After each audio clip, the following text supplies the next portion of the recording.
this is something you might see if you've got a bad seal. You can see water coming out of the top. It may not even be coming out of the top, it may be coming out elsewhere, but that's a problem that you're gonna have to take care of. You can see it's overfilled the overflow, it's just going right down into the bowl. So the first thing I did is I turned the water off down here, rotate it clockwise, and that'll turn the water off. So the part we're after is a seal, and it is right underneath this plastic cap, and you don't need any tools to get it. Usually I would not disconnect this little arm from this adjustment screw here.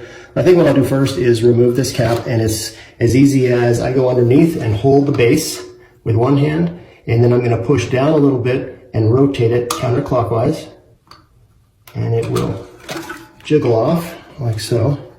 And there's a little rubber gasket right under there, and I'm going to take, this is just a plastic clip I'm going to remove. And so that is the part we're going to remove here, this little block seal. There's a little rib on it. You can grab it with your fingernails or pry it out. And there's a little stainless steel pin in here. You don't want to bend that.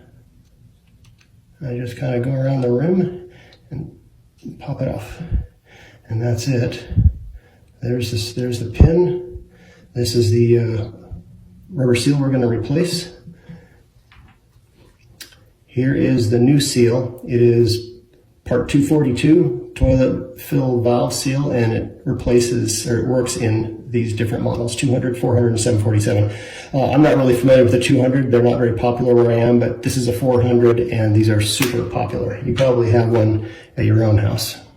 So before I put the new seal in there, I want to flush out any debris in this fill valve, and this also will greatly help the speed at which your tank refills. So if you've got a slow filling tank, you can flush it out with this method, and it works great. I also have a separate video on that too. So I am going, just because I want to show you what it looks like, I'm using a clear glass. You do not want to use glass. You want to use a paper cup, a plastic cup, something.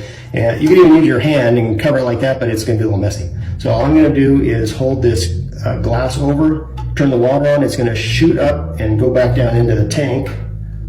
And here we go. And hold on to it.